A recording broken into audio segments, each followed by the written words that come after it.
Combien de fois vous avez dit oui à l'extérieur alors que l'entièreté de votre corps vibrait, voire criait non? Le non, contrairement à ce que la société pourrait vouloir nous faire croire ou peut nous faire croire, c'est pas une agression. C'est souvent vu comme tel parce que c'est parce qu'on nous a appris. Et pourtant, le non, c'est un acte de souveraineté pour soi-même. Dans cette vidéo, on va voir pourquoi dire non dans un premier temps. Dans un second temps, on va voir ce que dit la science à ce sujet. Ensuite, on va voir des exemples concrets et factuels. Et enfin, on va voir comment c'est possible dans le quotidien de pouvoir positionner votre non et surtout avec fluidité et clarté. Alors, pourquoi c'est si difficile de dire non? Déjà parce qu'il y a un conditionnement sociétal. Depuis votre plus jeune âge, depuis que vous êtes sorti du ventre de votre mère, on vous apprend à dire oui à l'extérieur. D'abord aux parents, ensuite aux professeurs, ou à l'école on vous demande d'obéir, de bien écouter et de toujours dire oui, de toujours être d'accord. On ne vous apprend pas à remettre en question ce qui est dit ou enseigné à l'extérieur. Ensuite, votre boss, puis les gouvernements, etc. En fait, sociétalement parlant, on vous demande d'être docile. Donc, dans l'inconscient collectif, vous vibrez, nous vibrons, dis oui, c'est mieux pour toi. Deuxième point, il y a les biais cognitifs, la peur du rejet. Je vous l'ai déjà expliqué sur ma chaîne Joanna Awakening, mais je le réexplique pour les gens qui rejoignent ici. La peur du rejet, c'est la peur la plus ancienne qui est intrinsèque à l'être humain. Autrefois, quand on était des hommes de Cro-Magnon, si on était rejeté du clan, on mourait parce qu'on ne pouvait plus se nourrir. Donc la peur du rejet fait que instinctivement, on va vouloir dire oui. Dans votre cerveau, l'insula et l'amygdale qui vont en fait, dans votre cerveau, déclencher une urgence vitale de la peur de décevoir et donc du rejet. Donc, votre cerveau lui-même, vous n'êtes pas juste responsable, vous tout seul, c'est aussi votre cerveau qui déclenche ça. Il y a aussi la surcharge des leaders, donc des personnes, des CEO, de ceux qui, sans être forcément dirigeants d'entreprise, on peut être leader simplement en amenant à fédérer des groupes pour incarner le monde de demain. Plus on va monter, plus on va être connu via les réseaux, plus on va être sollicité. Et un leader qui est beaucoup sollicité, si en fait vous ne savez pas dire non, vous allez probablement perdre ce qui animait à la base votre volonté d'être un leader. Donc vous allez devenir un yes man et non plus un leader. D'ailleurs, petite parenthèse, si vous n'avez pas vu le film Yes Man, je vous le mets en image ici, et franchement, regardez-le, parce que c'est un film qui a une moralité qui est extrêmement intéressante. Sans vouloir trop vous spoiler, au début on se dit, mais attends, en fait, tout le monde devrait être un yes man, c'est génial.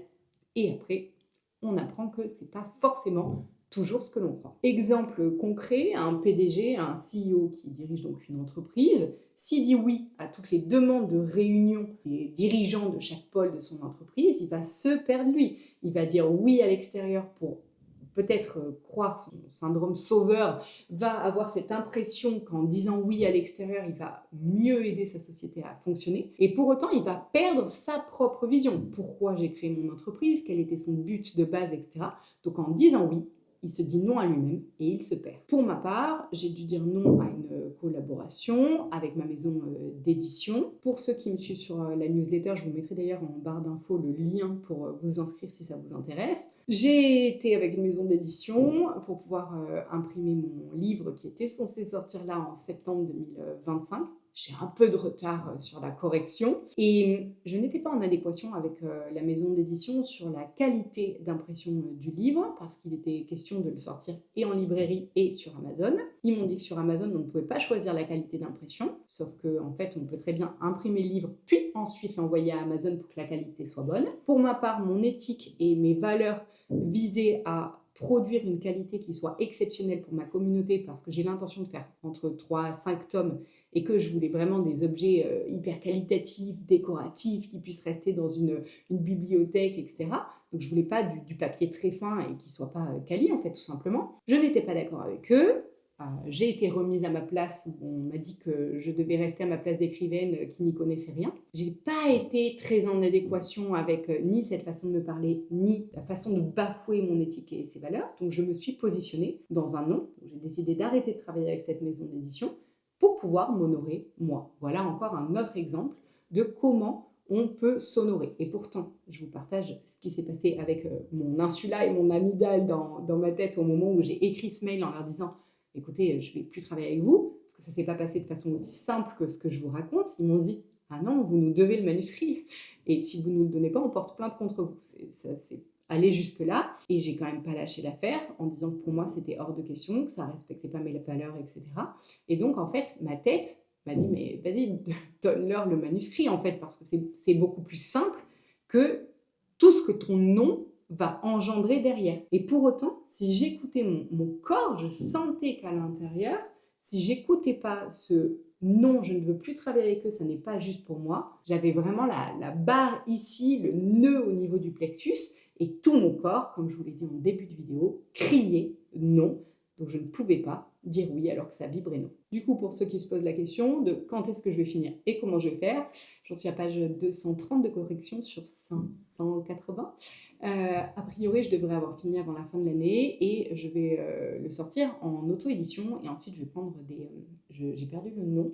Il y a des personnes, des distributeurs en fait, qui distribuent les livres dans les librairies parce que je me suis mis en target de pouvoir l'avoir à Cultura. J'ai envie d'avoir mon livre là-bas, donc j'ai trouvé d'autres alternatives qui certes me compliquent la vie, mais pour autant qui sont beaucoup plus justes. Dans les neurosciences, il y a l'étude UCLA, UCLA, qui a dévoilé que le simple fait de dire le mot non dans votre quotidien allait déclencher votre amygdale dans le cerveau et que de ça allait découler un état de stress et vraiment un signal d'alerte vitale dans votre corps physique. Du coup, en neuroplasticité, pour ceux qui ne connaissent pas, c'est le fait de s'exercer à pouvoir changer notre façon de penser et de créer avec le cerveau. Plus vous allez justement créer en vous entraînant à dire ce non, plus en fait vous allez réduire l'inconfort que le non vous provoquait au début et qui, à force d'être remanié dans votre vie de tous les jours au quotidien, va devenir quelque chose de normal. Quand vous dites non, il y a deux voix qui s'opposent en vous, voix VOIX. La première, c'est la voix de l'amygdale, donc encore une fois dans votre cerveau, c'est la peur. La peur qui vous dit, si je dis non, je vais décevoir l'extérieur, égale peur de rejet, égale peur de la mort. La deuxième voix, ça va être le cortex préfrontal, qui est la logique, et qui lui va se dire, attends, ok, tu es pour le fait de dire oui, mais moi, si je réfléchis au fait que je dise oui, je me rends compte que ça dit non en moi et en fait que je vais m'épuiser dans une tâche dans laquelle je n'ai pas envie d'être. Donc en fait, il faut dire non. Et là, vous êtes tiraillé à l'intérieur de vous entre je sais ce que je ressens, mais j'ai peur de devoir décevoir l'extérieur. Plus vous allez vous entraîner à dire non, plus votre cortex va prendre le dessus sur la peur et plus ça va devenir facile pour vous. Il y a d'autres exemples en neurosciences qui ont été faits sur des négociateurs, en l'occurrence, il y a des IRM qui ont été faits, et ils se sont rendus compte que plus ces négociateurs arrivaient à dire non et à poser des noms, plus ils étaient perçus par l'extérieur comme étant des personnes de confiance. Donc malgré le fait que ces personnes étaient frustrées du non, ils avaient quand même une vision de celui qui leur avait dit non comme étant quelqu'un de confiance. Donc c'est quand même super intéressant de ces études-là, de pouvoir les décortiquer pour se rendre compte qu'en réalité, oui, vous frustrez les gens, mais en fait, ils vont faire beaucoup plus appel à vous qu'à quelqu'un qui ne les aurait pas frustrés. Un autre exemple du monde réel, on va parler de Steve Jobs. Il est ce qu'il est, pas d'avis sur le personnage, d'accord? Je prends juste des exemples qui illustrent la vidéo. Vous allez voir celui d'après, vous allez me dire la même. Steve Jobs, il a dit, il faut 1000 non pour un oui. Et en fait, dans son innovation, il a justement montré avec Apple qu'il y avait besoin de positionner plein de noms dans votre quotidien pour pouvoir faire émerger quelque chose de oui qui soit magnifique. Et que si vous dites oui à tout le monde, eh ben, votre oui final, il n'est pas aussi précieux et beau que si vous aviez positionné des noms auparavant. Et en fait, ils ont fait ce qu'ils ont fait uniquement parce qu'ils ont posé énormément de refus auparavant. J'espère que vous n'entendrez pas la pluie, c'est la tornade aujourd'hui chez nous. J'espère que ça sera OK pour vous. Autre exemple, comme je vous ai dit, vous n'allez pas forcément être d'accord avec, le Nine de Angela Merkel, qui, alors elle est ce qu'elle est, elle aussi, mais dans les politiques économiques, il a été hyper impopulaire, son Nine, dans plusieurs points de négociation, Et pourtant, ça l'a fait passer au niveau économique et politique comme étant quelqu'un de ferme, de tenace et qui connaît ses valeurs et qui sait où elle va. Donc encore une fois, le non, bien qu'il va déplaire à beaucoup de personnes autour, vous fait quand même passer aux yeux des autres pour une personne qui sait où elle va et qui sait respecter ses limites. D'ailleurs, quand je serai à la gouvernance, je ne vais pas dire au pouvoir parce que je ne veux pas de pouvoir, je veux décider pour pouvoir faire passer le peuple en priorité, eh ben, je poserai beaucoup de noms moi aussi, et je pense qu'il y a beaucoup de personnes en fait qui veulent un monde de changement mais qui ne sont pas prêtes à faire face aux non qu'il va falloir accepter pour pouvoir justement changer ce qui est à l'heure actuelle. Un autre exemple, les médecins qui vont dire non par exemple à l'acharnement thérapeutique, ça aussi c'est hyper important. En fait, ils laissent la décision de la guérison dans les mains du patient. Et donc, ça va donner la possibilité au patient de reprendre sa souveraineté. Un exemple que j'ai vécu hier, on a dû faire euthanasier mon chat, et là aussi, c'était un non. Pour moi, en fait, je ne me voyais pas la faire partir, parce que c'était ma première amie, mon animal depuis 15 ans, et pour autant, en me disant non à moi, sur ma volonté égoïste qu'elle reste, je lui disais oui à son absence de souffrance, à elle. Autre point, le dernier, c'est une histoire de storytelling. Pour ma part, j'ai dit non à beaucoup de missions, de propositions, de sommets, d'entrepreneurs, etc. Donc c'était extrêmement bien payé. Mais en fait, le coût de mon oui, ça aurait été de perdre mon âme. Et donc, là encore une fois, ça vaut le coup de se poser la question, en disant oui à l'autre, à quel moment je vais me dire non à moi. On va venir au 4e point de cette vidéo. C'est quand est-ce qu'il faut dire non dans votre quotidien.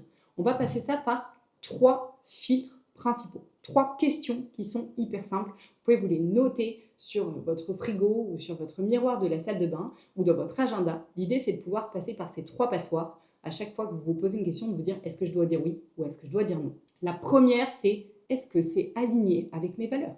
La deuxième, c'est est-ce que c'est aligné, est-ce que ça fait grandir ma mission ou est-ce que ça vient juste nourrir mon ego. Et la troisième, c'est quel est le coût réel si je dis oui en termes d'engagement, d'énergie, de crédibilité. Tout ça, vous devez le passer en revue pour vous dire combien ça me coûte ce oui pour l'extérieur. Et si 2 filtres sur 3 échouent, c'est que vous devez dire non. Un autre exemple, il y a Musk.